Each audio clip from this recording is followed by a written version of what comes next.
Welcome, everybody.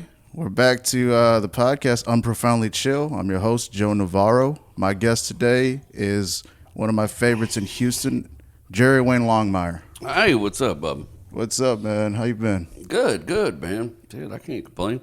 Everything just keeps getting better. So, how long have you been doing comedy?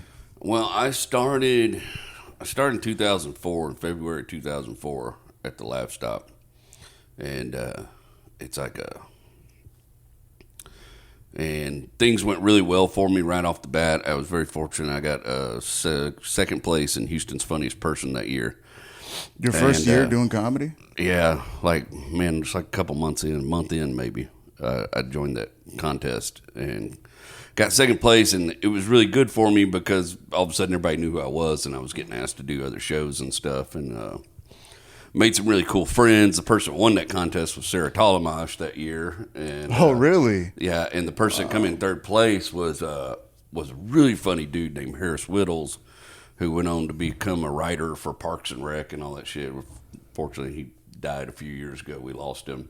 But so I was surrounded by all these really immensely talented, really funny people, and they were throwing me shows and shit. So it went really well for me, and then I kind of just like jumped off into doing it full time and hit the road and did it pretty hardcore for, I don't know, it was probably like 08, 09 when the Laugh Stop closed down. Things kind of, I had met, my wife was the general manager of the Laugh Stop. That's how I met her. And we moved a little farther north of town, and I was still doing comedy and stuff. And then right about the time my mom died, which was like 2013, it kind of fucked me up really good, and I just quit doing comedy. I don't know. I had little kids, and I had a business I had just started, and it was just all too much, and I was going through this thing that I was my wife says that when my mom died, I kind of like just went on autopilot for a couple years where there was no joy in anything. I just got up, went to work, came home, went to sleep, kind of shit. And that's funny because I've been through something like that when I was younger. Yeah. Like I went through autopilot for a couple years. Like I just was living my life. I wasn't enjoying it. Well, you just live. Yeah, you just exist. Just doing it. Yeah. You don't know what else to do but just keep going. It's just but it's hard to find the good. And yeah, it's a weird time. And then it was like 2017. I came back and came to the open mics and started over. I was just like, fuck it, man. I started coming to Darwin's. And well, what got you out of that funk? Were you just like striving to do comedy again? You got the itch and you're just like, I need to get back on stage? Or I always sort of planned. So my plan was always to come back. It was always like, my plan was like, oh, I just need to make enough money in my business to buy my freedom. Because I had a wife and kids, and those are different responsibilities, and I was like, I just want to be able to have my bills paid and then come back and be good, because you're not gonna make money. That's not why you do comedy. It's not to make money. I mean, yeah, there's money in it, and you can make money, but it's not especially not starting out. It's not the impetus. Well, that's what a lot of people don't understand, because I'm pretty sure like younger dudes, when they come in the game, they're like, oh, if I do get good, I can go out to New York or LA and start making some money and this and that. And it's like, nah, that's not how it works. There's a whole bunch of motherfuckers in New York and LA who making no money, Yeah. That's why everybody's, there's dudes in LA that have like national commercials and a Comedy Central special and 4 fucking roommates. I mean, It's like, that shit, those places eat your fucking lunch. They ain't no joke. You know what I mean? It's not for the timid or the maybes. That's I fucked around a little bit in New York, and and I've been out to L.A. a handful of times doing stuff. But as far as coming back, it was this is going to sound dumb, but I was always wanting to come back, and I finally realized after many years of being in business that you never make enough money to buy your freedom. That's a fucking myth in this goddamn country, and you just have to decide what you're okay with. And me and Rach were managing our money pretty well and stuff, and I was going to get out of the business. I wasn't really enjoying what I was doing. It was just something I was good at, but I was doing these business network meetings, and I was running these business network groups. and I was fucking killing the room at 11 a.m. in a Golden Corral in front of a room full of fucking sober people. And I was like, what the fuck am I doing this for? And it was giving me that, that, like, this is that thing you love doing, but this sucks. Don't do it this way. Don't do it in front of the moldy strawberries at the Golden Corral. Do it in front of drunk people, like any other self-respecting At 9 comic. o'clock at night. And so I told Rachel, and I know you've heard the bit that I wrote about my mother dying and stuff like that. Yeah. I had written that bit, and I said, this is going to be my litmus. If I can make, this is like the worst day of my life, and if I can make this funny, then this is going to be my litmus. This is going to make the decision for me. And so I started working on that bit, and I started coming down to, not Rudyard's, Darwin's. Ryan Thauber's joint over there on Wall Road. I started coming down there and doing that open mic on Wednesday nights, and was having a great time. Felt the bug again, was feeling, and I'm glad. You don't see a lot of people come back to comedy. But the few that I've seen try, they try to call in favors from their friends, and they try to get like paid gigs and stuff. Yeah. I'm glad I did it the way I did it, where I just came back and I didn't really talk to anybody, and the scene was so fresh. There were so many new faces I didn't know. I was able to just kind of just start over, just work on your craft. Yeah, and I'm really fortunate I had the ability to do that. Because I think it put me in a better position that when the few people that did know me were like, oh shit, you're back around, let's get you working, and yeah, but like you said, you worked your way back up to it. Mm-hmm. And with some people, when they just come back, they're like, oh, I'm back. Oh, let me put you on a show. And then they bomb. Yeah. Because they haven't done it for so long. I saw a friend of mine, guy that I love to death, think the world of him. He left comedy for a long time, probably 5 or 6 years. Which everybody found out during the pandemic how hard it is when you haven't been on stage in a while. And this dude was gone like 5 or 6 years, and same thing, come back, and he was hitting me up, asking me questions about how I came back. And I told him what I just told you, and he didn't like that answer. So he got another friend to take him on a gig featured for him, and that's the only gig he's done, So, and I don't know what happened there, but I'm pretty sure he didn't fucking mop the floor with the room. We know what happened. We know. That's the crazy thing. I mean, so how do you feel? How did you feel before you left, and then now that you're back? Like, there's a change in you, right? Like with your style, with your jokes, with the way you perform on stage. You're a different person now. Yeah, so when I started out, I was pretty young, and I was into a lot of drugging and the drinking, and it was just a lot of that had become my core personality on stage, and that was a lot of my frustration when. Towards those later years, right when my mom died, I was having a hard time breaking free of that. It's like these old radio DJs you see still stuck in their same shtick for. I felt that way. I felt stagnant and I felt insincere because I really wasn't that guy anymore. I was becoming a family man, and so when I came back this time, it was like I have to just kind of write. I have to write in a way that's going to allow me to evolve, and I've even changed a lot since I've been back, and it's. I've been very fortunate that I came back with that mindset. Like, you have to write these jokes, that's fine, but know that they're going to change and you're going to change the way you feel about them. And that's just from having been through it, you know, and understanding how it works. I mean, well, it sounds like you were on autopilot, not just in life, but also on stage as well. Oh, yeah. Definitely for a minute there. Yeah, I was just doing my shtick, redneck shit.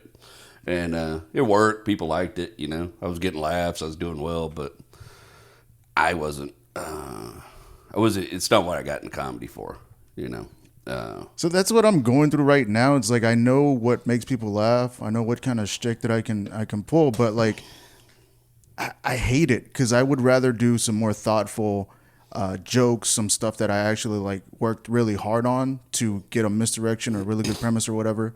But sometimes when I tell them on stage, people don't want that. They just want the easier stuff. Like it happened last Sunday. You got to teach them. You got to teach them how to want what you do. That's the thing. I haven't figured that out yet. I haven't figured out how to teach them. I'm still trying to get in there, know? Yeah. And a lot of it's having the courage and the wherewithal to plant your feet and say, I'm going to do the things that I want to do. I do like TikTok shit, right? Mm-hmm. And I've been very blessed there. I've got a bunch of TikTok shit went really viral, but a lot of it's not stuff I like doing. Like I was doing all the boots and trucks things, and they're funny and they're okay, but they don't test my comedic ability, and they're not like something that I strive. Like I want to get up and film one of those. And then lately I've been doing these 3-character sketches about my father, my grandfather, my uncle, and doing these characters and stuff. And I love that shit so much more. It's like a nostalgic thing for me, and I like the feedback. I like people that relate to it, and I like I just like the overall feeling it gives me to make those. But they don't go viral yet, I got one got really close, got 860,000 views, Nice. And the rest of them are like anywhere from 40,000 views to 400,000 views. And somebody's like, well, yeah, but you need to do these viral. Like, no, I'm just doing the shit that I want to do, because when people come out and see me, I want them to see, me. I want them to see somebody who's like really comfortable doing what they do and really enjoys the art they create. And yeah, because you don't want somebody coming to your show, you doing the stuff that you want to do, and them going, do the redneck stuff. Yeah, or do the boots and trucks. And I just don't. I don't want that to be the misnomer. I've seen there's too many comics who found some sort of gimmick at some point, and it ended up taking over their whole fucking career. Yeah.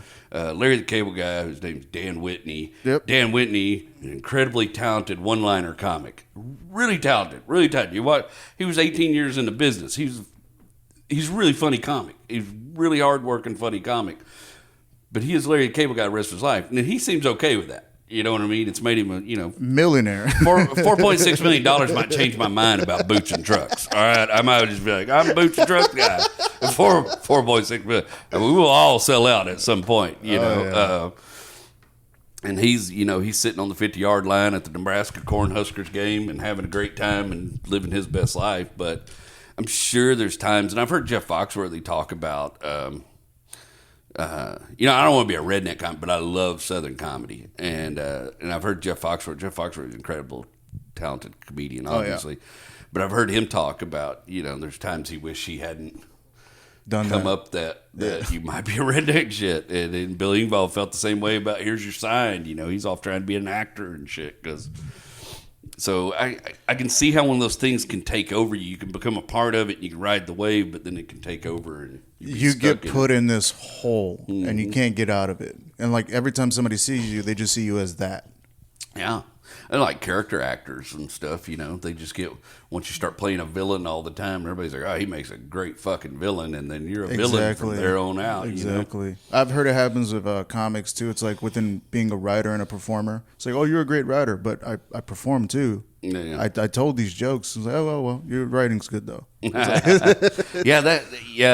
do. You definitely see that. And, and even the guys that are like, oh, I'm a dark comic. Like, well, you don't. Just be a comic, And if your comedy's dark, that's okay. But don't, the best dark comic I ever knew did not tell anybody they were a dark comic. They were just a comic, and they just happened to be very dark with their humor. You don't have to pigeonhole yourself to anything. You could just be a comic, and then let everything else sort itself out and figure out where it's going to go. People are always going to put me. I used to really get upset when people call me like a redneck comic, all that kind of shit. But it's the voice, It's I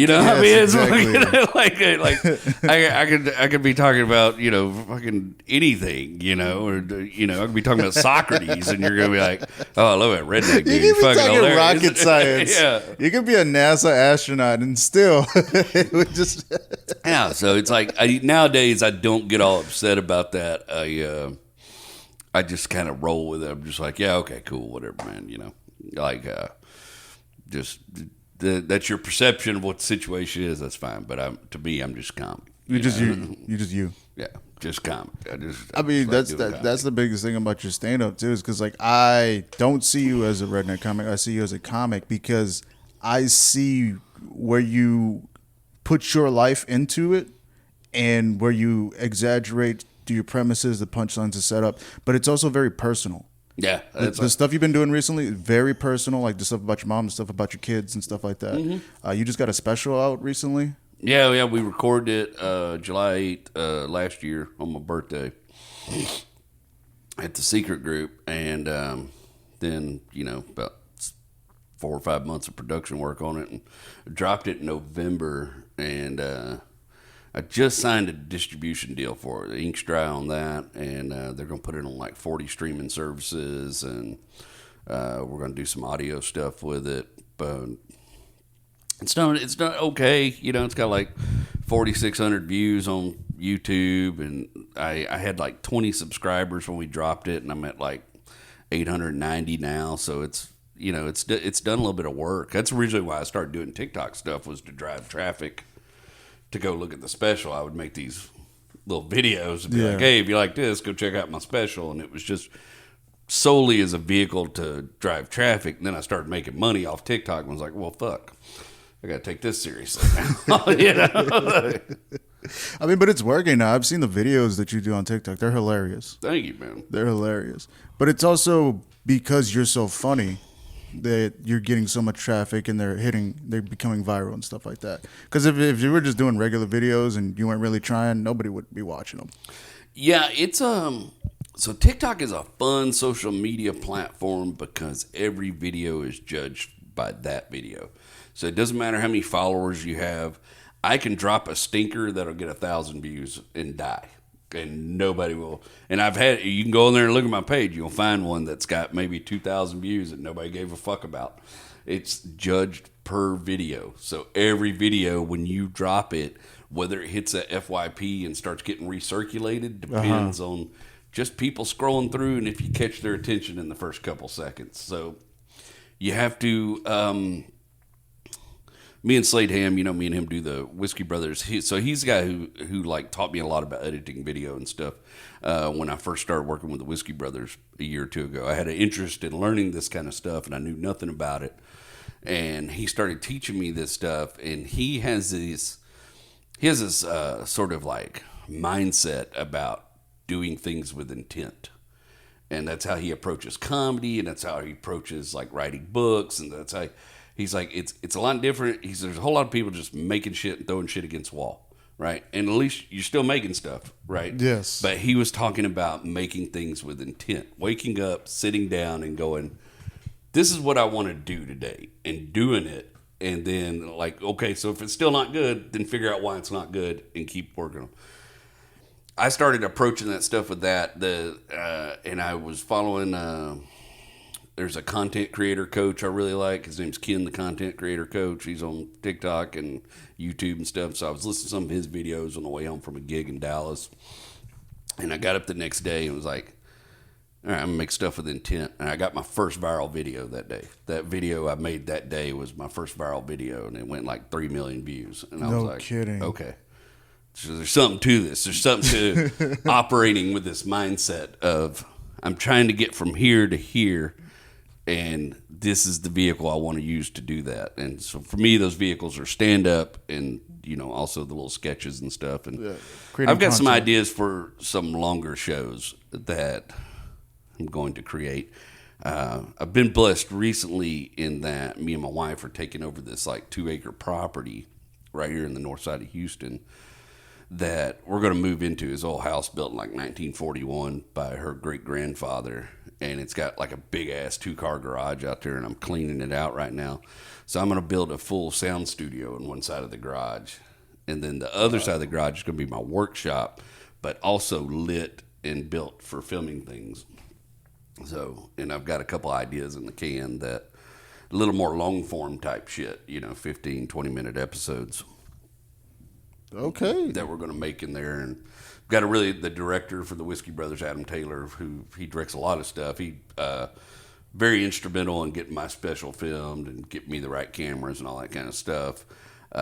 He's going to help me film a lot of that. Of course, I guarantee you Slade Ham will be involved too, because he's kind of like he's like one of my favorite people to make shit with. So how hard was it to make a special? It was a lot of work. I would tell you, well, first of all, you got material that, probably 14, 15 years in the making, true creation wise. Of course, because that's what I hear from most comics is like, oh, once you hit the 10-year mark, your first special is everything you've done up until that point, all the best stuff. It's the story. I had this idea in my head for this special that I wanted to dedicate to my mother. That was it just told the story of how I got like this, and how I got there, and so that's the way that special and the material in it was designed, and so there's of course all that. Then there's the prep for it. Going up to it, I was doing every long set I could do anywhere I could do it, just to run through it. I remember. Get it in my head. I was doing it everywhere. Everywhere I could get a long set, I was running through that material and doing it just to get used to the idea of putting it all together that way. And even the night of, I added a 10-minute fucking bit to that special that I'd never done on stage before. And I thought Slade was going to fucking kill me. He's going to be like, what is he doing?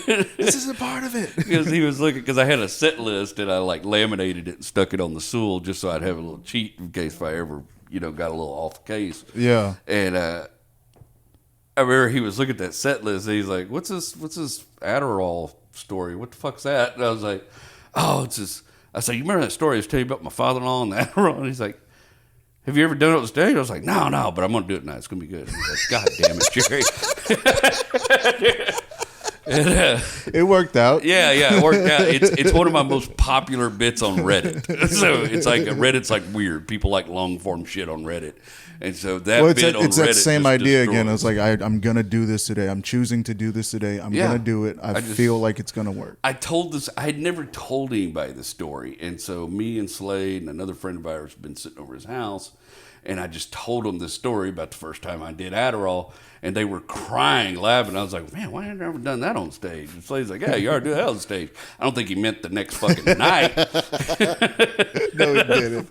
But I was just like, fuck, it'll be fine. It's my crowd. And of course, then we had to rent all the cameras and, deal with the venue owners, with Andrew and them, and kind of get all that set up and promote it. And it was kind of close towards, there was still so the first time we planned on doing it was 2020, and we had to cancel it because of the pandemic shit. Remember, the club had opened up for a little while, we were going to do it, and then the club had to close back down, and we had to cancel it again. And so then, even on the heels of that, the next year, it was really hard to promote because people just still weren't leaving their house and doing shit, really, a whole lot yet. And I think it was perfect. It was a perfect time because I don't know if you know Mark Norman, Sam Morrill, Joe List. They put out specials on YouTube and they hit big because the only thing people could do was just stay at home and be on the internet. Yeah. There was perfect. A lot of that. There was a lot of those. I didn't see Joe List. I think he's very funny, but it's not necessarily my brand of what I really get into. But self-deprecating, yeah. I'm going to be honest with you, I don't watch a lot of comics anymore. I used to, but you kind of get jaded. You don't do it as much. I did, as much as I don't agree all the time with who the dude is as a person. What's that guy? Shane Gillis? Yeah. I watched his special and laughed my ass off. That shit was pretty funny. That dude. Yeah, that was a good special. Yeah, I really enjoyed the shit out of it. I'm not here to offer opinion on him or the SNL thing or any of that, but that special was fucking funny. And I didn't feel like there was anything problematic in there. Not to be in my senses anyways. Everybody's got a different perspective. But aside from that, you have to, I had to rent all those cameras and there was a bunch of money out. And then I had to get camera operators. Luckily, we got some guys on the scene, J.K. Spindler, who is a film kid, and he operated one of the cameras, and then Adam Taylor ran one of the cameras, and Slade Ham ran one of the cameras for me.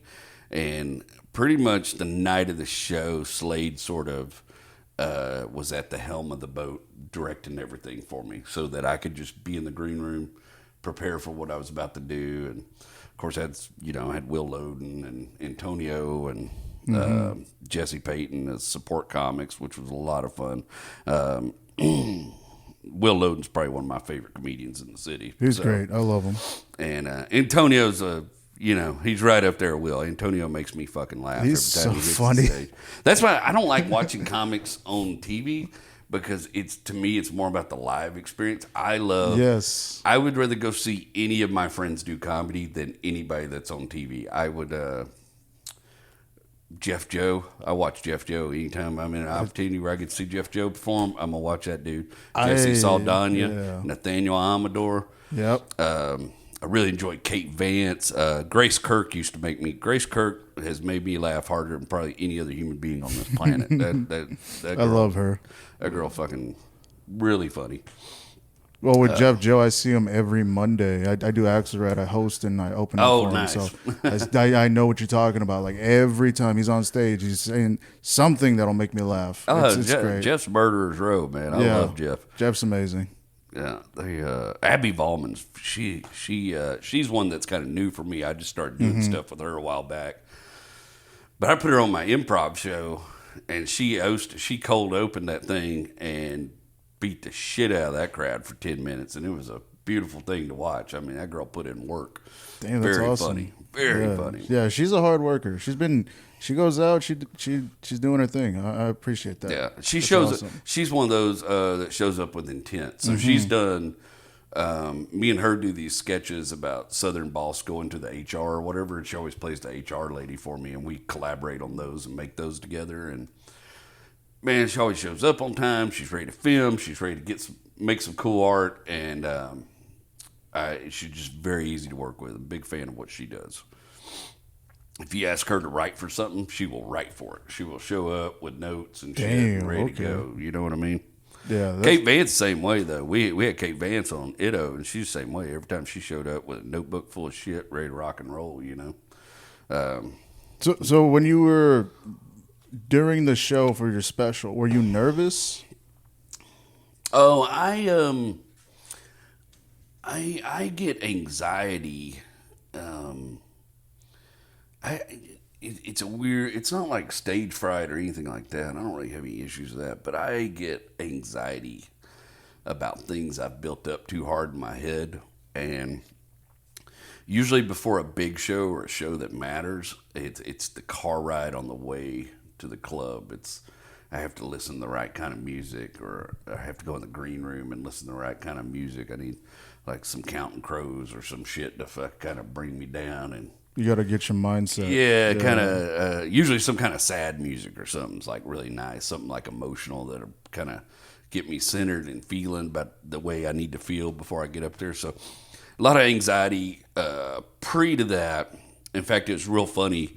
I had a copy of my set list, and I was just reading it over and over again, and I wasn't even in the green room because I wanted to watch Will and Antonio, so I was sitting behind the curtains back there with my little set list and reading it over and over again. And my wife is very cool. She's been with me almost since I started comedy, and she knows comedy. She was a talent buyer for a long time, and she knows that I just need a minute to myself, you know, when those bumps come. So she was like sitting by Slade kind of watching them. And I'm just watching them through a crack in the curtains. I'm watching Antonio and Will do this job and kick this crowd's ass, and I'm reading over the set list. And Adam Taylor, who I just adore Adam Taylor, but Adam Taylor just walks by, he grabs that set list out of my hand, wads it up, throws it in the trash. He goes, "You're gonna forget everything on that piece of paper if you keep staring at it." And I was really thankful he did that, because the minute he walked off, I relaxed. I mean, I did go get it out of the trash and unwad it, but but I quit reading it. But I did go get it out of the trash. Like, I still need this. You don't tell me what to do, motherfucker. This is my goddamn special. And I aired it out, and I was like, "Oh, he's right. I didn't stop looking at that motherfucker." And but all that goes away the minute you hit that stuff. The minute you get that mic in your hand, all that shit goes away, and then it's just the beauty of stand-up, which is this thing to me that's kind of like almost drowning, you know, because you're engulfed in the emotion and the feeling of the crowd and the feedback from them, and whether that's good or bad. But it's like almost drowning. It's like just floating in the water, and you gotta fucking make it or not, and you gotta figure out how to ride that wave and work your way through it. And so once I hit that stage of it, none of the rest of that shit matters. I'm not thinking about bills. I'm not thinking about anything that's got to happen tomorrow. I'm just thinking about how to get that next laugh, how to walk into this next joke, how to respond to this live actual event that's happening. You know, why is this motherfucker not laughing? That kind of shit. You're you know? in the moment. Yeah, you're in it. You're in it. You're Yeah, there. it's the most present you can ever be. For me, it's the most present because I'm one of those people that has to remind myself constantly to be present in the moment because I'm a worrier. I'm one of those people that's always worrying about what's going to happen tomorrow. I'm worrying about some shit that happened yesterday. And, you know, somebody talked to me in the elevator 3 weeks ago and I said something stupid in reply and I can't stop thinking about that shit. You know, I look like a fucking dork. Now my neighbor thinks I'm a fucking dork. And, just, you know, I'm just one of those people. I have some anxiety like that. So it's the perfect moment for me because I'm very present in the moment. Like I'm going to take my kids to the pool today. Me and the kids and Mama, we're going to go swimming.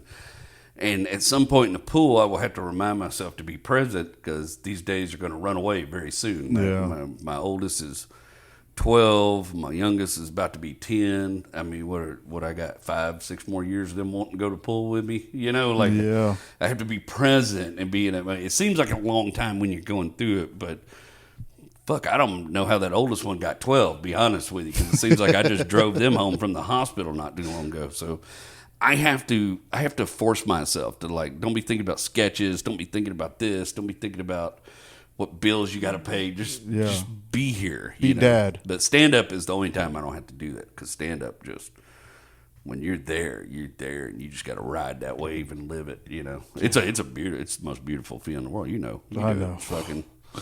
It don't matter if it's avant-garde in front of fucking 5 people or the improv in front of 300 people. They're just different kind of lakes, and you got to figure out how to swim through that son of a bitch. And God, they're a beautiful moment. I look forward to play. I was really sad when I heard avant-garde had shut down. Me too. Because though I don't like all the venues in Houston, like small venues and stuff, that one was always a lot of fun, and I'm really glad they're doing some shit with it again. I think Rich Williams is the one that's running it now. Yeah, me and him did a road gig together recently. He's like, "Do you have any interest in doing it?" And I was like, "Fuck yeah!" So he said, "I'm probably gonna come out there in about a month, maybe do a show there." I love that room so much. I mean, the acoustics are kind of weird, but when it's good, it's good. Yeah, that's the biggest thing about that room. I've been there when there was 5 people in the room and 7 comics. And Scotty Peterson had been on stage for 20 minutes, hammered, drunk, yelling at people. And had to follow that. It was like his birthday or some shit. And I love Scotty. I adore him. But, you know, and then I've been there when that little room's had 40 people packed into it. Same. It's Thunderdome, you know, and it's a fucking, but I've never had a bad time there. I've never gone to do avant-garde and come home pissed off I did it. And so that's a lot. There's not a lot of venues like that always feel good no matter how many people are there. But that's one that always feels really good to be. Axelrad. I've always had a good time at Axelrad. I've only done Axelrad maybe 3 or 4 times, but Jeff's always been really kind about anytime I wanted to work some shit out, let me come out there. And I just don't really do it that much because it's Monday night. That's Whiskey Brothers night. Mm-hmm. But that's a fun little room. I like that shotgun design of that room, just that long, narrow. It feels like church to me, and I grew up in the apostolic, like, very Holy Ghost style churches, and that's the way it feels to me. It's just this long room with pews. And yeah, I've never heard it described like that, but it does make sense. Yeah. You're right. Yeah, I can see that. I always feel like a preacher when I'm on stage at Axelrad. I feel like, fuck it, here we go. It's Brother Jerry Wayne's Traveling Salvation Show. Let's do it. Yeah, I like that room. It's a great. Oh, they got so they're having a monthly show there now on Fridays. It's called Punchline Fridays. Oh, very cool. Yeah, I think it's at the end of the month, either the start of the month or the end of the month. But it's one of those. Well, Jeff has done a great job of that room. Yeah, it's amazing. I love it. Every time I go there, it's always great. The crowds are fun. You know, you can just fuck around, do what you want. You'll always have a good time.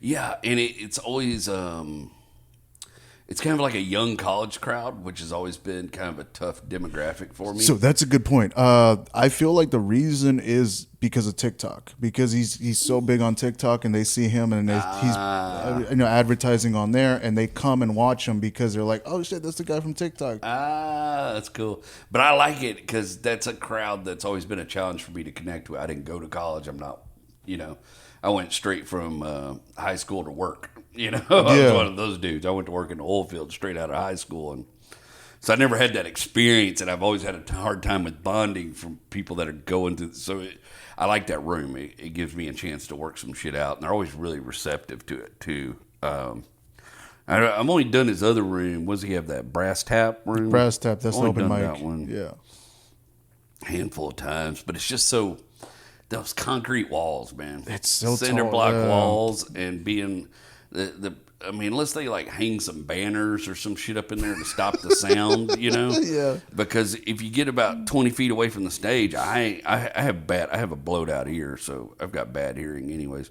When I get about 20 feet away from the stage, I can't hear anybody on stage. I can't understand them, Well, it's different now. It's no longer on the stage. What he did was he got the tables and he put them in a circle, and the comic performs in the middle. Very cool. That's a good approach to. Yeah, it's a different. Sometimes feeling. you got to change shit up for your environment. It's difficult. I don't know if you ever done that Lake Jackson room down there, that winery or whatever. Yes. Like that's fun as far as an outdoor thing goes, but the thing about that outdoor room is there's no travel back on the laughter. It just boom, it's out and it's gone. Exactly. And there's no momentum. I mean, you can kind of get them going, but it's not like when you're. If you get them going at Rudyard's, with them low ceilings and that hard back room, and you get them going, you start getting that laughter coming back and bouncing back, and that, I mean, it gets thunderous in there. Yeah. Those are the rooms I like doing. The box at Secret? That box is excellent. Yeah. Box, you can bounce them off the back wall all day long. Works great.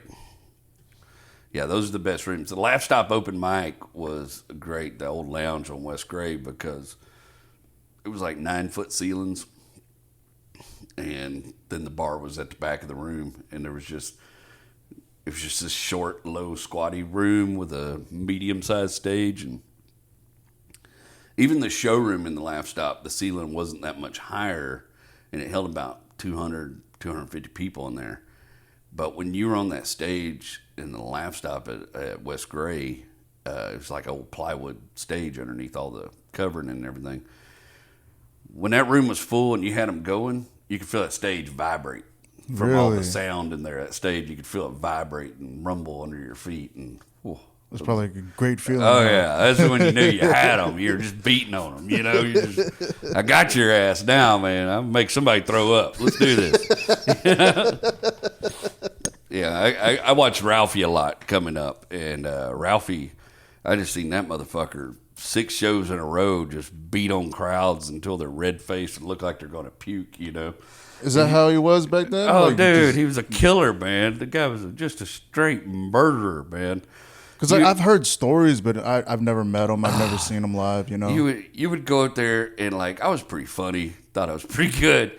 And you go up there and you'd have the set of your life. You know what I mean? And just I'll beat shit out of that crowd. I got him. And then 10 minutes after this motherfucker's on stage, nobody will remember who you are. Because he's just murderer, man. He's just going to go there and beat the shit out of these people. And I've seen people throw up. I've seen people fall down. I've seen people spit their drink up. I just seen him sitting there selling T-shirts as people are walking out of the show, and their faces are just red and pinched up because they've just been, laughing so hard that he just beat the hell out of them. That's what I strive for every time I get on stage. I want to do that. I want to be the guy that leaves them just. I want your jaw to hurt on the way home. I want you to be like, this motherfucker, And only a handful of people I've seen do it. Boy, he could just do it on cue. Like I said, 6 shows in a row, sold out. Bam, bam, bam, bam, bam. Is there anybody now that you think can do that? Oh, that's touchy. Or that you've seen? I don't see anybody has that kind of power like he did anymore.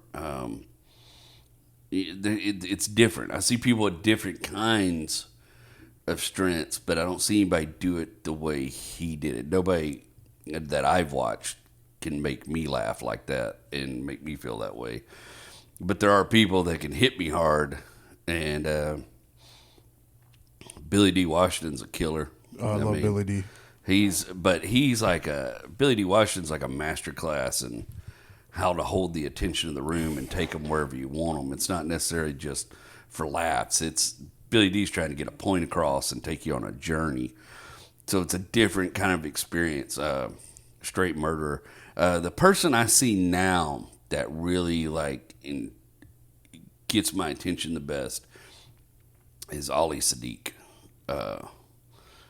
Because it is amazing to me that motherfucker can sit in a chair and control a room like that. That is just, I'm so envious. I cannot sit down on stage. To this day, I think I've sat down on stage one time in 15 years. I sit down and I don't feel like I have my juju anymore, and I feel like I've lost my power. Really? I have to stand up and hold that mic. So when I watch Ali Sadiq have this command, 400-person room, and he's just controlling them with a mic, sitting comfortably in a chair and delivering these powerful punchlines and getting these huge, big, constant stream of laughs. Yeah, and enticing them with the stories and bringing them in. Dude, it's fucking incredible, man. The guy is... I think he might be a witch. I don't know. The dude's really incredible, man. I'm a huge fan of what he does. He's a wizard. Yeah, some kind of warlock or some shit. I don't know. He's magical. Somebody taught him some... That's what he learned in jail. Yeah. Some fucking Santeria or whatever the fuck that shit is. I don't know if he's got a chicken egg in that chair with him when he goes on stage, but that dude's doing some witchcraft. It's incredible, man. Yeah, it's great. I tell you this, everybody loves to tout Andy Huggins, and I came up working with Andy Huggins. Andy's been around as far as since I long before I started. I had him on the podcast recently. So I always got opportunities to work with Andy, but when you put Andy in a 30-minute spot with a receptive crowd, fuck you for trying to follow that. I took him. He went with me to Lake Jackson out of the winery, and those are my kind of people. You know what I mean? Like it's an easy hit for me. But Andy went up there for 30 minutes, beat the piss out of them people. I was like, Jesus Christ, dude, we're just in Lake Jackson. Settle down, motherfucker. There's no bookers here. Fucking chill. We're not trying to get Grammy Awards. We're in fucking Lake Jackson at a fucking winery out in the middle of nowhere. Can you just phone the last part in? Fuck, dude. And Andy's over here standing ovation fucking 20 minutes into his set. And I'm like, what? God damn, boy. He murdered this. He's a master. Man. He's a master of his craft. I'm up there like, woo, my kid's non-binary. Huh?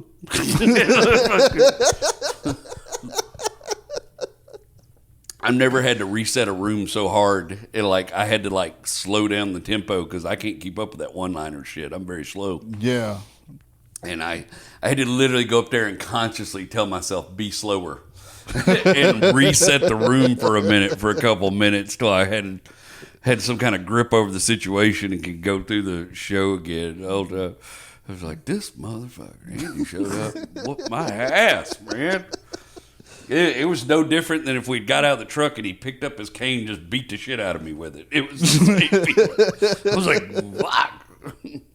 Well, how do you feel about bringing features that are good, that could possibly make you work for it?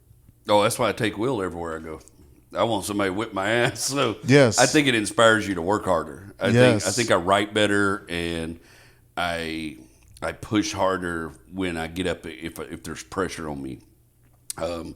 And I want people that buy a ticket to see the show to really get their money's worth. One of the best compliments I got from the improv show I did just recently, which was we had 128 sold on Wednesday night, and I only knew 4 people in that crowd. Everybody else from TikTok. I sold those tickets over TikTok, and then except Abby's family had come.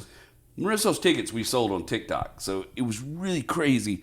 But one of the best compliments I got in the days after that, I had Abby open, Will follow Abby, like 15 minutes, and Jesse Saldana do 15 minutes, and then me come in and close the show. That's a good lineup. Dude. That's a great You kidding lineup. me? I was watching these motherfuckers like, I have made a mistake. I felt that way when I was watching Abby. I was watching Abby like, I have made a fucking mistake, And then Will Loden took that stage and just annihilated that goddamn place. Yeah. I mean, he's been on the road a bunch with Josh Stokes and everything, so his shit is super polished. Oh yeah, when he came back and I saw him, I was like, whoa. Dude, he's got his shit down to a science right now. Yeah. And Will took that stage for them happy people at the Improv and whipped their ass. And then Saldana, they were on the road together, so Saldana's really tight and on point. And Saldana came in there and just did his thing and killed it. And I was like, all right, well, you're going to work for it tonight, motherfucker. But I like that because one of the best compliments I got after that show was for days I was getting hundreds of comments and stuff on TikTok. Like, people like, oh my God, all of you were so good. That was an incredible lineup. That was a great show. And they started following Will and they started following Abby and Jesse. And like, that's when you know you put a good show together. So I always want that. I don't like there was a lot of dudes. When I first became a feature, I had a hard time getting feature gigs because a lot of guys didn't want to, and I'm not trying to be a braggart. I'm just telling you, it's just the fucking way it is. A lot of people didn't want to follow me because I hit hard. Yeah. And, there were all these guys getting picked up to go on the road with these other dudes, and the guys are like, oh, yeah, no, I like you, but I don't want to fucking follow you every night. I ain't trying to work that goddamn hard, So I don't like that mentality. Thankfully, I was around some really cool headliners like Tommy Drake and Billy D that would never in a million years give a fuck how strong you were. They'll just follow you and do their I love thing. Tommy so much. Tommy give a shit how good you do. I mean, he's like, hey, great job, but he's going to go out there and do Tommy Drake. He ain't worried about it. Caroline Picard, she don't give a shit how hard you hit that crowd. She's going to go out there and do Caroline Picard. Billy D, same damn way. And Ralphie, of course, was the same damn way. Slade, one of the best compliments I ever got from a headliner in my life was me and Slade were doing Hyenas in Dallas. And I just, one of those, I mean, it was having good sets consistently all week. But I think it was like the Saturday early show or something. I just beat the piss out of that crowd for 25. I mean, just put it to them. And come off stage, and I walked, and I would always, Slade would always be waiting for me in the back and come walking up, and I was like, like that. And he goes, fuck you. That's the best compliment I ever got from a headliner.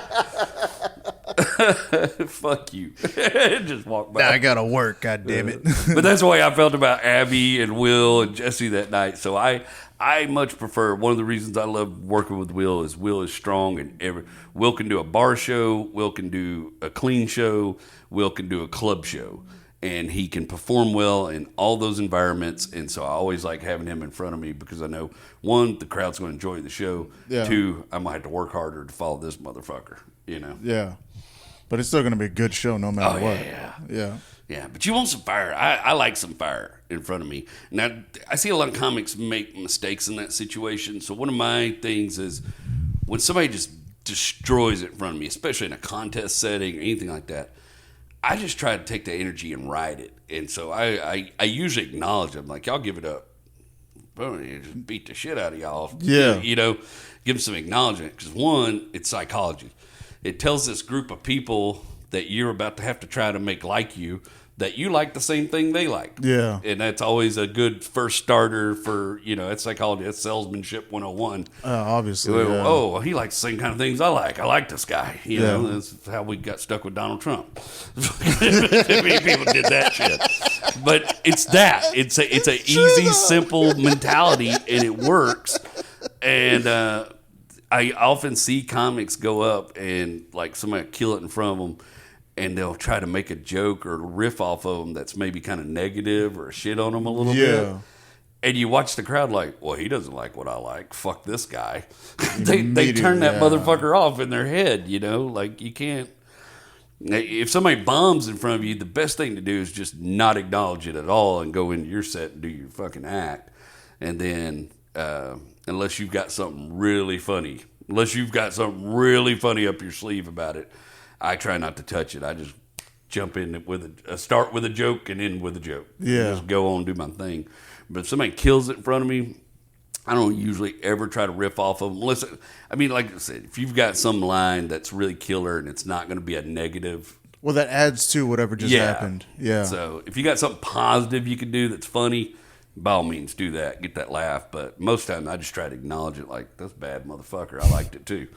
And let's go. You know what I mean? Like, that's the easiest way to deal with it. I mean, so from when you started to now, like, were you always... What did you get good quick, or did it take you some time to like just understand it? Because you said you won second place a month in on a comedy contest, so I'm sure like you already like were put in the fire immediately. Yeah, the very first time I did open mic, I ate a dick. It was glorious. I had this terrible joke about being a Cancer astrology sign, and I would do the MC Hammer. It was so fucking hideous. Oh, wait, you're Cancer? Yeah. Me too. Yeah. I'm July 8th. And July so 16th. I had this whole joke about that, about how it was the dumbest zodiac sign and what the fuck could a crab do. It was horrid. and just ate a dick spectacularly. And I did not come back. I had to take an oil field job up in Denver, and so I spent some time up in Denver. I was like 2 months in Denver doing a turnaround, and I found an open mic when I was in Denver, and I started just going to this open mic and watching. And I went and watched like 2 weeks in a row. And third week, I went up and did 5 minutes of new stuff I'd written and got some really good laughs. And was like, all right. And then I had to come back to Houston, and I was like, well, fuck it. So I just started coming back to open mic and just hitting it every time. Boom, boom, boom. And I was doing well pretty much from that point on. And it was like a month later, I joined the contest and did well with that. And after that, I was getting booked on paid shows. And there was a period like a year in where I started trying to write. I don't know. I guess I decided I wanted to be Bill Hicks or some shit like that. And I started trying to write stuff like that. And it didn't go well. And I realized that's not me. That's not who the fuck I am, you know? Yeah. So I backed off from that. But I was fortunate that things went really well for me right off the bat. I mean, I didn't have the mechanics and the knowledge yet, but I clearly had some kind of natural ability. Yes. But I grew up in a family of storytellers. You know, my favorite thing was back porch, my dad, my uncles, and them all telling stories, trying to get the biggest laugh. That's all it was around my family. And my mom's family, very much the same way. So I grew up around all these hillbilly storytellers and grew up listening to Jerry Clower and all these rural humorists and shit, and Brother Dave Gardner. So that was kind of already implanted in my brain. And I was kind of a chubby kid through school, so I was always funny. That was always a good self-defense for Chubby to keep him from fucking with you. If I could write a better fat joke about me, then you weren't going to fuck with me about it because I'm going to get more laughs than you. Yeah. You know what I mean? There's nothing a bully hates more than you get more laughs than that motherfucker. You beat him to the punch. Yeah. so fucking football players shit try to make some fucking fat joke about me, and I'd fucking destroy with my joke. Like, fuck you. You know what I mean? Like, walk that shit off. So I think a lot of that all kind of, you know, I'm with Andy. Like, I don't think every comic is damaged and abused. I happen to come from kind of a damaged family and a bunch of shit, but I don't think that really has that much to do with comedy. I think comedy mostly for me was growing up around these storytellers who told great stories, and I was in awe of that and just always loved that. I agree with you because, like, from what I've seen with a lot of people, like, there are some comics that have had great lives, but they still do comedy. They still want to be funny. They still want to get something out of it.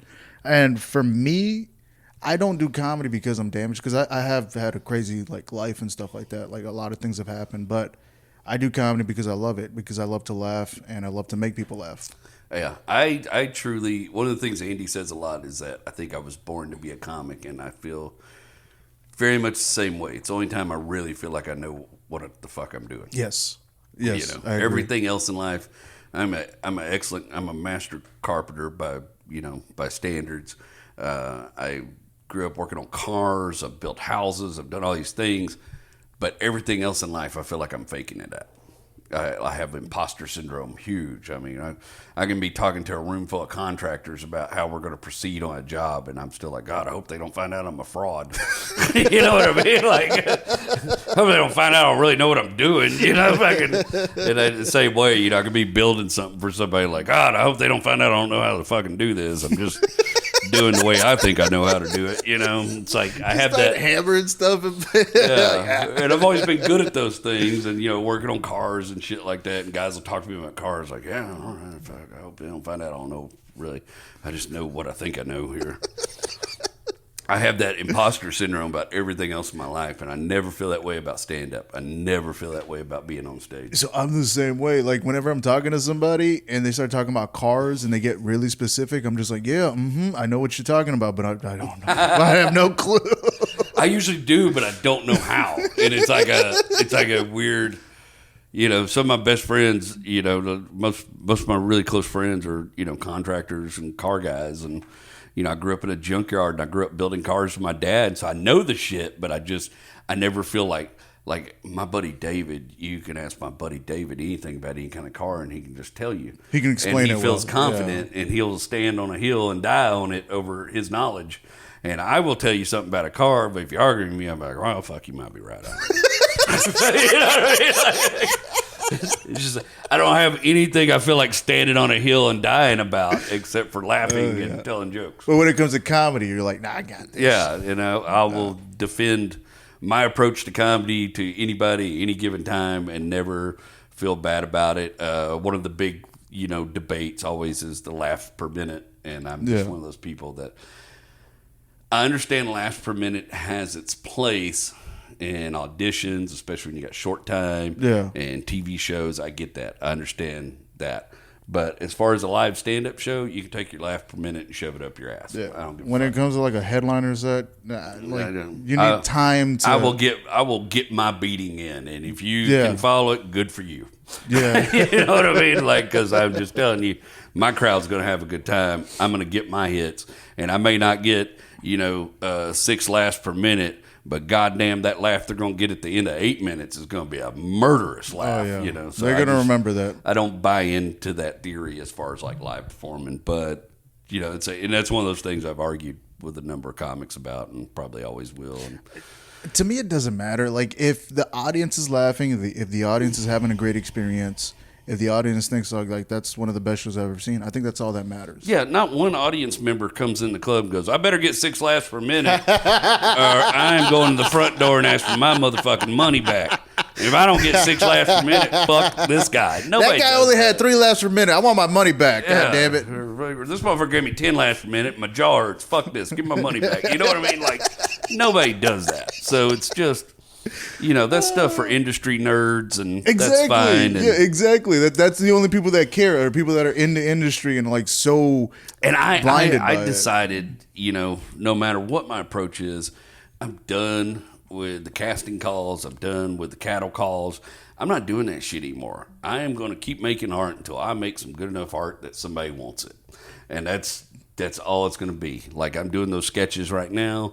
I'm going to do some longer form stuff, and I'm gonna make some shit so good that people can't fucking ignore it. And fuck all that other bullshit. Fuck that standing in line to go up for 3 minutes to 3 people in a room who are gonna judge you based on some bullshit that you don't care about. You know, I'm just not interested in it. I'm 45 years old. I figured out what I want out of life, and it's not that. But so the thing is, once you figure out what you wanted, you're doing it, and it's working out. Yeah. So, like, you just keep doing what you're doing because obviously something's going right. Yeah. It's all everything for me is going according to the plan that whatever is setting the plans for me has decided. And I tell you this: every time I try to buck the system and go against, every time I just decide that I'm going to do this and other shit starts popping up, and getting in the way, and it gets harder and harder and harder until at some point something puts the brakes on it. And then the minute I get back into this groove of doing the shit I want to do and the things I really care about, everything starts going smooth again. And so there's, whether you believe in God or whatever it is, every time I buck my path goes, no, motherfucker, get back over here, get back in your lane, do what it is you do. People like it, there's a reason for it, and you love doing it. So get back in your lane. And every time I do that, things smooth out and I make big steps ahead. So that's really my ridiculous theory about it. Something's driving me. I don't know what it is, but that's just a testament to I'm your trying to hard listen. work, your dedication. I mean, but it's everything that you put into it is actually like rewarding you now. Yeah, you know? yeah, definitely. There's definitely that comedy. One of the reasons I do like building things and doing that kind of work and stuff is because if I go, okay, I'm gonna frame out this apartment today. Well, at the end of the day, I have a result. Mm-hmm. I'm like, God damn, look at all my hard work. Comedy is very hard in that there's all this hard work, and if you ever see any results, they're usually a long way away. And then every once in a while you hit a lick and you're like, God damn, look at all my hard work, you know? But That's so true. It's so far away. So Golly. one of the things that helps me is having a hobby of like working on things and doing things, because I get those results I need. That look what the fuck, I created this thing, I did this thing, and then I can go keep tinkering away over here in the comedy shop and not have to worry about results. Well, at least with TikTok, you can see the views. Oh, that tells you right then and there. It's like, okay, people are actually watching this. And TikTok is so much more immediate than any other social media. Like, I could put a video on Instagram, and I can't tell you for a week how it's doing. You know, it's going to take about a week to figure out if it's hitting or not. And YouTube's the same. You put something on YouTube, 2 months down the road, that video might go crazy, but it's not going to do anything that first day unless you have just a shit ton of followers. But I could put a video on TikTok and I can tell you within 20 minutes whether it's doing well or not. Yeah. I can tell you if it's going to go. I can predict whether it's going to go viral almost 100% of the time within the first 30 minutes of releasing that video. So I just made a new TikTok and I started posting videos and maybe 100 to 500 views at the most. But I posted a video on Instagram like a week or two ago. It was like a small clip, like a 4-minute clip. During the first couple days, 3,000 at the most, right? But then after like a week, it hit 60,000. Yeah, it was crazy. It's just out of nowhere. It's like the weirdest thing. I've had that. I've never had any hit 60 grand on Instagram. I've never had numbers like that. Yeah. But I had one that hit like 12,000, and I swear to God that video had been posted for like a month and had not done shit. Really? And then all of a sudden it got thrown into Reels one day and fucking hit like, and I was like, what the hell, you know? And the same thing at YouTube. I've had stuff posted on YouTube and never did shit. And then the Adderall story, I have the clip. It's like a 10-minute bit, and I put it on Reddit, and I just put like a clip of that. I didn't even put the full story on Reddit. I just put a clip of it. Like, if you want to watch the rest, go to YouTube. Dude, that video was up for like a month, nothing, and then in one day, like 1,600 views. You know, just jumped up out of nowhere and all kind of comments and stuff. So Yeah. It's wild. But TikTok, I can put something out on TikTok, and I can tell you within 30 minutes. Yeah. And I've been wrong just a handful of times. There's been a few of them that I put out on there that they hit where I knew they would be like in the 50, 60,000 range, but I thought that was going to be the end of it. And then the next morning, for some reason, they'll take off again. And, you know, one of me and Abby's HR sketches, when I first released it, like 60,000 views. And I was like, well, that died. That didn't go anywhere. So I was like reading the analytics, trying to figure out what it was, like, because in my analytics I can see where people stopped watching, like the average time people watched it, and so that helps me go and look and go, well, what is there not enough punchlines there? Is there not enough, you know, what do I need to fix about this to make this better? And literally was reading the analytics on the video the next morning trying to figure out why it failed when it went viral. Like, I was like getting all these fucking notifications. I was like, what the fuck is happening? What do I got taken off over here now? So I shut down the analytics, go over here, and all of a sudden it's at 890,000 views. I'm like, all right, fuck them analytics, you know? You know, waste my time reading those. Well, whatever I got right, I got right. And shit, that'll go. I guess it just really, and I experiment with releasing at different times of the day, and I find my best videos hit about 6 o'clock p.m. if I release them between 5:30 and 6 o'clock p.m. because most of my followers and the people that are drawn to my stuff are like working blue collar class. people, just, roofers and, people just working folks. Yeah. So where my videos go crazy is right about the time they get home from work and get on the shitter. Ah. It's that after work decompression shit. You know what I mean? Like you've had a day and you just need a minute to clear your head out. Yeah. You're also probably a little impacted. You got to get rid of this. And that's when my videos go crazy. These dudes, I literally had this dude. It was the funniest shit. Me and Rachel and the kids, we were we at McDonald's? Yeah, we were at McDonald's.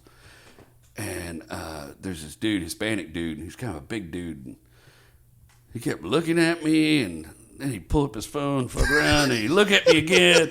And I was like, what's up with this motherfucker? And he finally walked up. He goes, hey, are you the TikTok guy? And I was like, wait. And I said, I'm on TikTok. Yeah. He goes, you know the boots and the trucks? And I was like, yeah.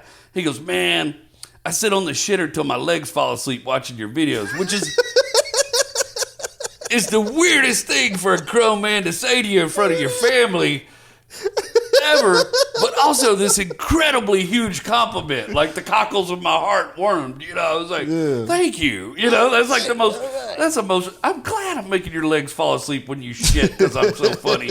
Like, it's the most vulnerable compliment somebody can give you, but also a really weird conversation to have in the McDonald's. You know what I mean? Yeah. Well, I mean, I feel it's a great compliment because that's the most intimate place for a person is taking a shit. So the and fact it's about that as the honest thing you can say to a dude. But I'm like, God damn, maybe don't tell me that again if we see each other again. You know what I mean? Like, if there's anybody out there who wants to compliment me, maybe just, hey, I like your shit. Every time I take a shit, I watch you, man. Yeah, it was a weird thing. It was because I was instantly like, oh, thanks, and then I was like. It was a weird thing to say in the McDonald's, dude. Did he give you any like free fries or an extra burger? Oh, he was on his way out the door. We were already eating, but he was like, "Can I get a picture with you?" And I was like, "Fuck yeah, man! Go tell everybody I'm the guy you laugh at while you shit." Like. So it was a cool moment.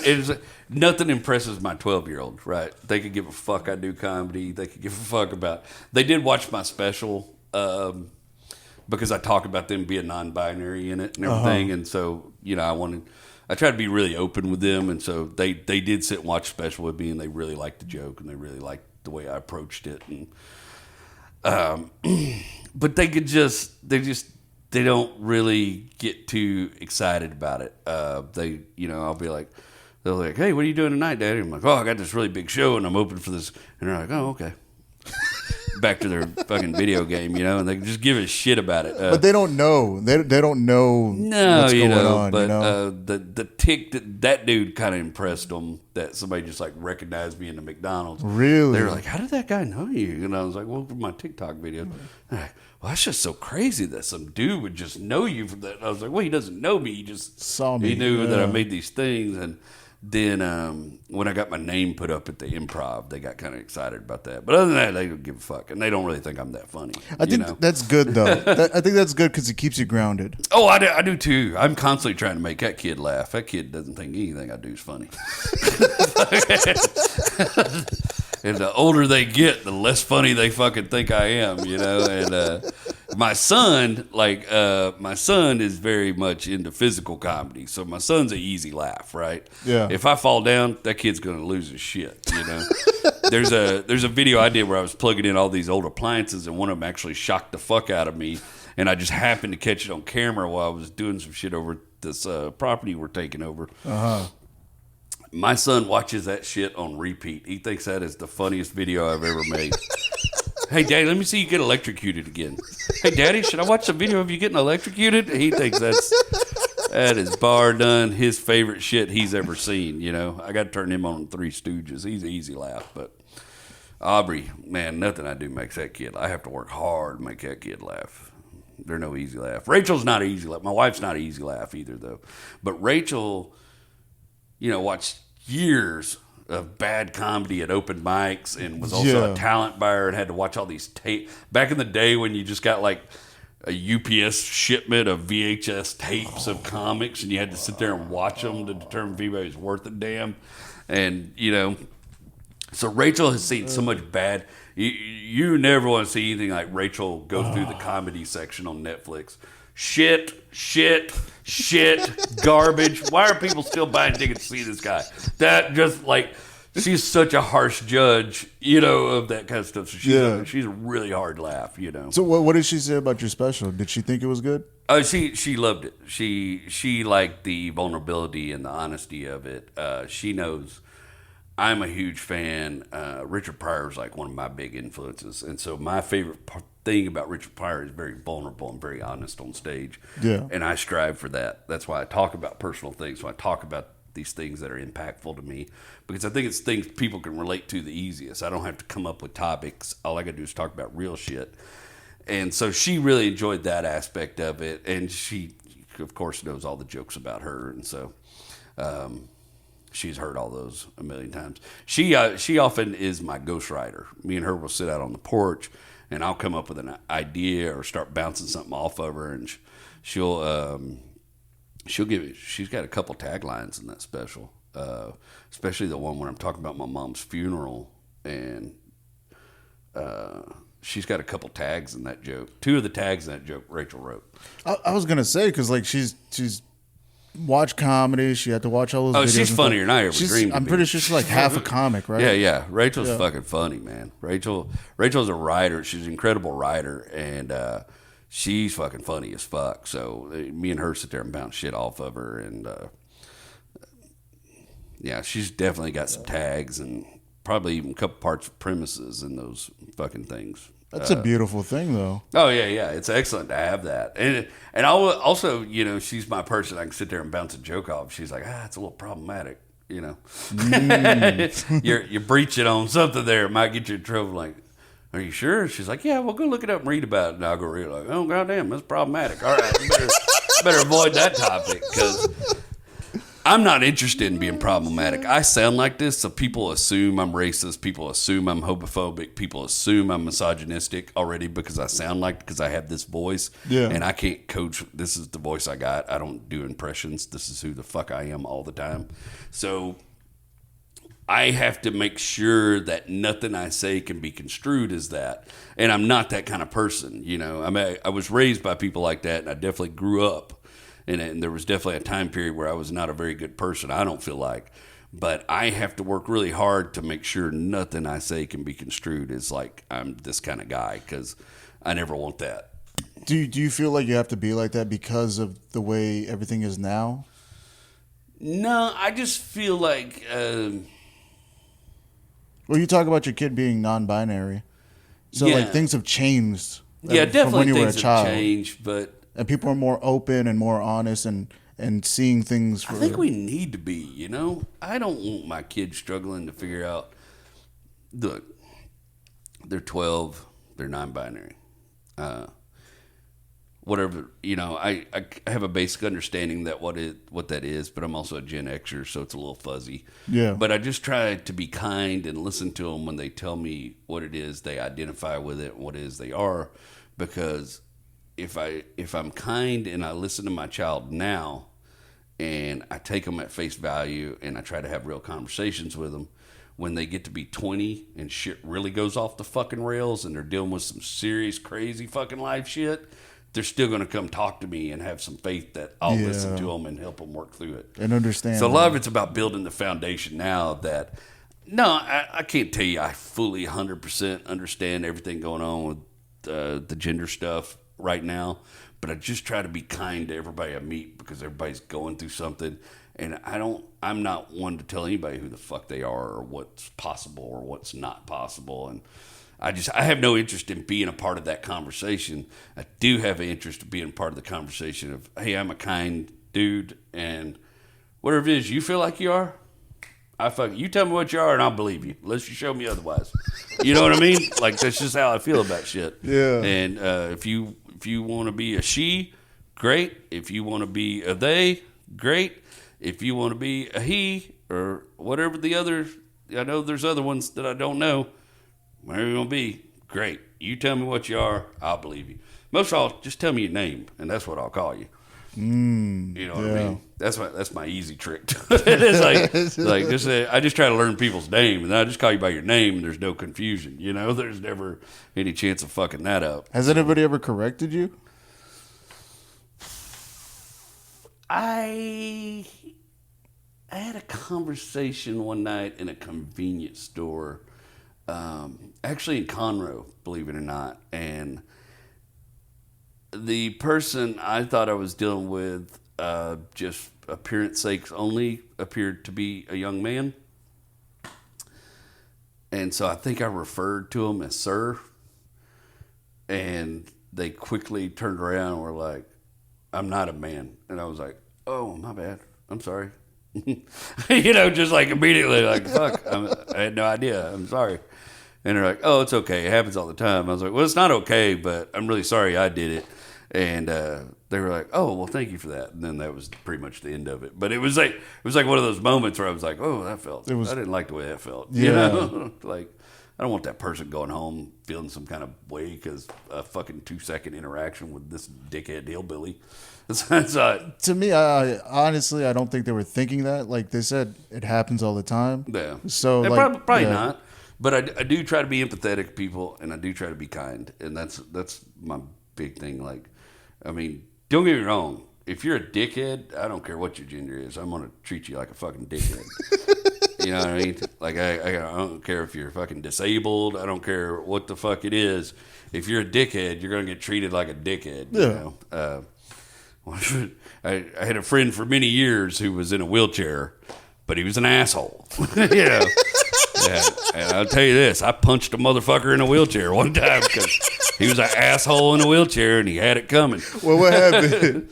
Oh, he's just being an asshole, and he broke the window of my truck, just throwing a fit, being a dick, threw something at my truck, broke the window. All right, what the fuck?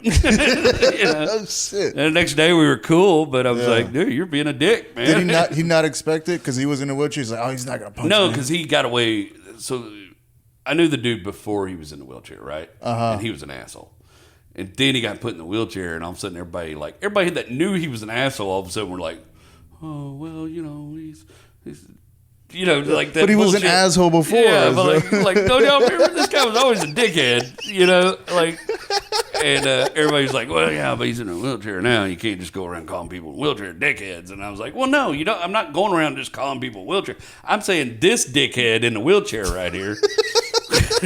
I don't care if he's in a wheelchair. He's a dick. And so we were at like a kind of like an outdoor party, like a bonfire type event, and everybody was drunk, and he started throwing a fit, and people just let him get away with it because he was in a wheelchair, and he was being an asshole to people. And then he picked up a rock and throwed it and knocked the window out of my truck, and I was like, oh no, motherfucker. So I just walked right over there in front of everybody, punched him in the face, and everybody was like, and he started like trying to punch me back, and I was just like walking away from his wheelchair like, fuck you. I was like, you still act like a hard ass. Like, just settle down, dude. I'll fucking knock you out of that goddamn chair. And stop breaking people's shit. Stop being a dick to people. And next day, me and him were totally cool again. But it was just, but everybody, for weeks, I was a motherfucker. I'll tell you that. Everybody's like, I can't believe you punched that fucker in the window. That was pretty chicken shit, Longmire. And I'm like, yeah. Say what you will, man. A dickhead's a dickhead. I don't care what else is going on with him. But. So after that incident, did he learn his lesson? Was he nicer, or was he still just an asshole? No, he was still a huge raging asshole to a lot of people, but not to me. Yeah. So there is some people. I'm not a huge fan of physical violence, and I don't use physical violence to punish my children. I don't put my hands on my children. I don't use that as a tool. But I do believe there are some people who are so far gone on this planet that the only way to get their attention is some people just need an ass whooping. Yeah. You know what I mean? And you can walk around. You can pretty much go to the comedy club anytime you want and walk through the comedy club and listen to conversations, and I can tell you who's had an ass whooping and who hasn't. Because there's a certain type of person that's never had to think about what it's like to be on the ground and have the shit knocked out of them a little bit. Yeah. And you can tell by the way they run their mouth and the way they talk.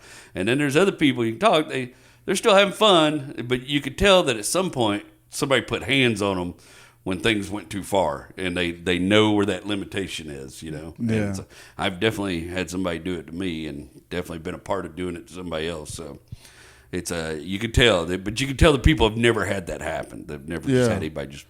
But okay, so the one thing about nowadays is like people don't get into altercations like that, but I feel like it's needed. Sometimes it's needed. I sort of miss the there's a certain healthy healthy exertion when it comes to like fisticuff or a little, you know what I mean? Like, and you'll hear this a lot from old dudes, and I'm no exception. Me and my friends didn't go get guns and shoot each other. We had access to guns. My dad had guns all over the house. I grew up with guns, grew up shooting guns. I'm not saying there isn't a gun problem. I think there are some things that need to change.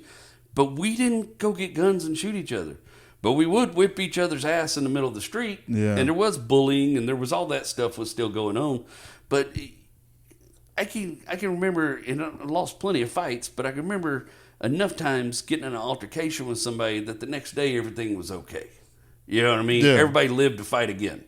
There was it was like that speech in Friday. Everybody lived to fight again. There was an ass whooping, and you walked it off, and the next day everybody just figured it out. I don't know when the conversation changed. I don't know when the rules of that changed, but I think there was a certain level of healthiness about that because for one, everybody lived, and two, you kind of figured out who, you know, where you stood, what your station was, you know, and maybe if you're somebody that wasn't very good at fighting, kept your mouth shut from then on. Yeah. Or maybe if you're somebody who could take an ass whooping, maybe not necessarily good at fighting, you kept running your mouth. I don't know, but everybody found their footing and their station at that point. Yeah, or if you couldn't fight, be funny. Yeah, you know? yeah, very much. Richard Pryor says that. He said, I was funny in prison because kept them from thinking about kicking me in the ass or fucking me, you know? It kept their mind off the booty. You make them laugh. But that's the big thing. I feel like bullying, I know it's a bad thing, but when I was growing up, I was bullied, and it made me a certain way. I feel like the same thing you just said. When you can tell when somebody's been hit before. You can never. The thing about bullying is there's always this conversation about how do we stop it, and the thing is, you just fucking can't. Yes. You cannot stop bullying. It's not necessarily good, but you can't stop it. There's no rule, there's no law you're ever going to put in place. And I'll give you an example.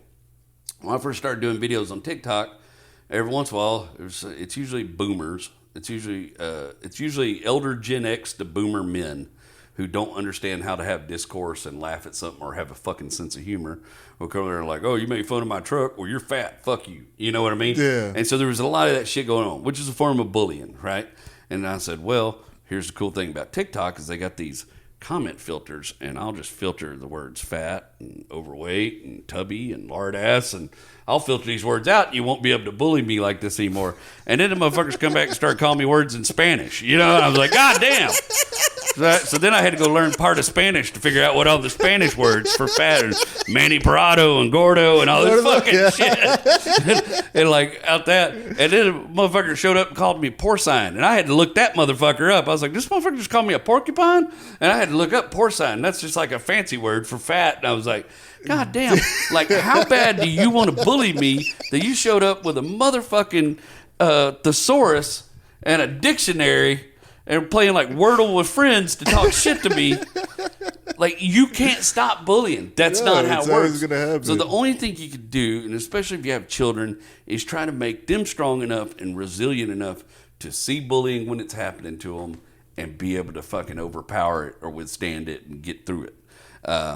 And that's the only thing we can do to fix bullying is to make people more resilient so that the bullies have less power, because the truth remains that you can take the power away from the bully. But and the thing is, you got to have a certain amount of strength. But it starts at home. So that's when I start having kids, I'm going to bully the hell out of them so that they can be resilient.